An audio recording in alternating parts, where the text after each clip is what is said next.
Hello, and welcome to another episode of Mad Scientist Brewing Beer Education Series. Today we're going to be talking about beer glassware and how to select the proper glassware for serving specific beers. All right, so the first consideration you want to take is the size of the glassware. Obviously, if you're going to have a beer that's very strong, you want to have a smaller glass so that you're not over pouring or over serving yourself. And you also want to make sure that you leave enough room at the top of the glass to have an appropriate head for the style. Most beers, you want to have at least an inch of foam to get proper aromatics from the beer coming off. Some beers, like wheat beers, you'll want even more, 2 to even up to 3 and 4 inches of foam on there. So having a glass with the right amount of head is going to give you the sensory appeal that you want to have for that beer. The next consideration is the shape of the glass. So over time, different countries and different beer styles have developed their own glasses to kind of fit what people were looking for in trying to design the beer here.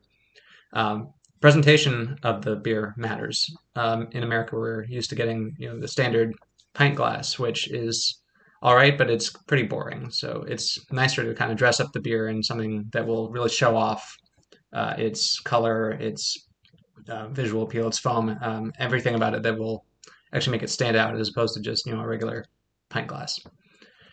So with that, the geometry of the glass affects how we perceive it with sensory appeal, such as the color and the clarity of the beer.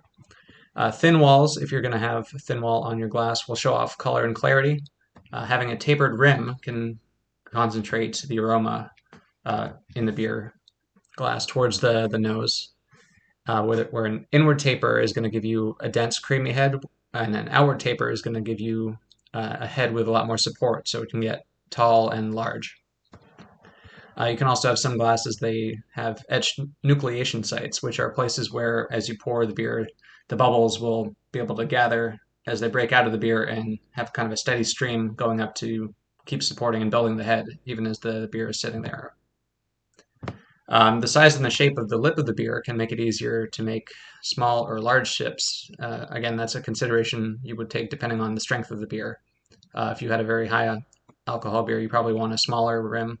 Something more sessionable, you can have something that's a bit wider to take a bigger sip.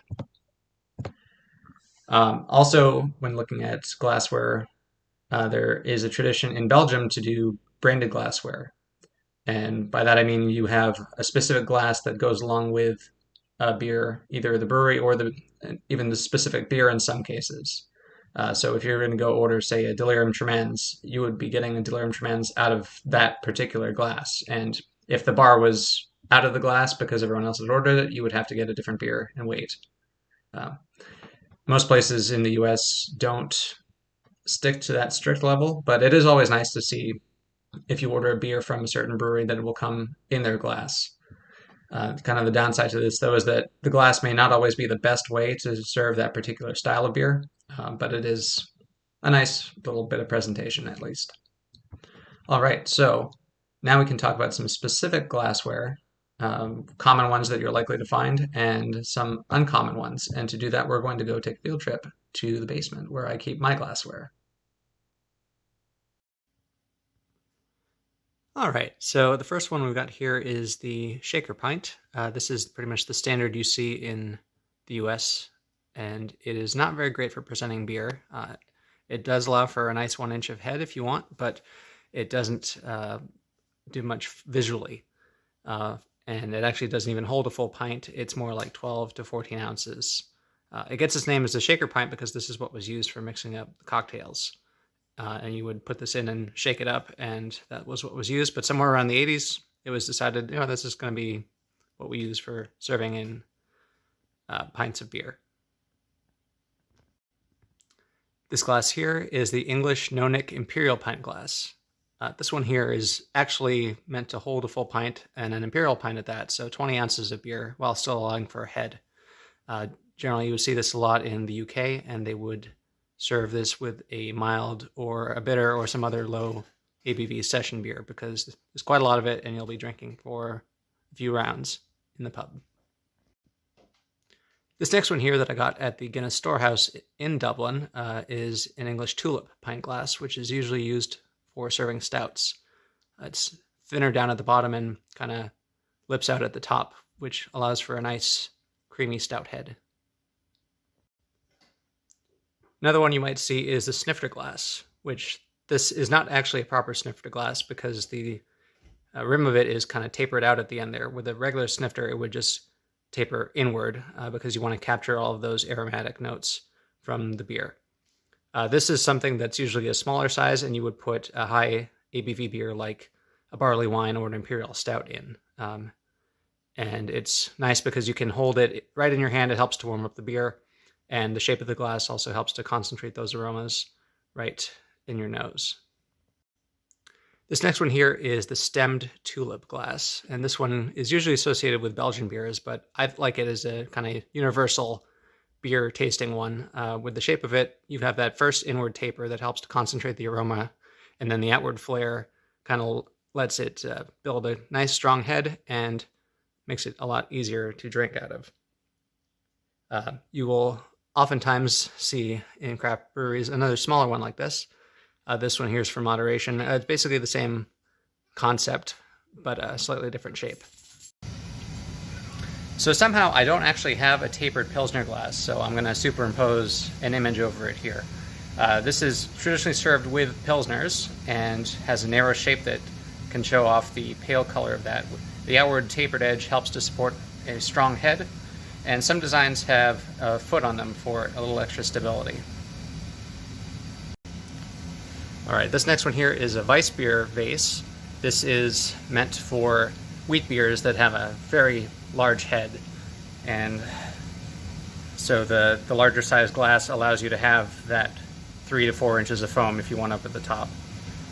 It sort of tapers inward at first and then out, so that allows for that great head to build up there. And like I said, it's great for any sort of a Hefeweizen or other wheat beer. There's a special trick where you can invert the bottle directly into this and pour it out just right so that you get the full content in there and get the nice head, but I am not very good at doing that. All right, this next one is an English dimple pint glass. This is another one that's great for English session beers. With the dimples there, it really helps to show off the color. And also has got a handle on it so that it helps to keep your hands off of it so it doesn't warm the beer up. All right, and this huge guy here, this is a German Seidel. This is a glass copy of the old stone or metal Stein mugs. It's meant for a sessionable German beer like a Pilsner, Helles, or a Marzen. And if you were going to go something like the Oktoberfest festival, you look at these huge ones here. This Mass, this is meant to hold 1 liter of beer, but you can also get them to be a smaller size as well.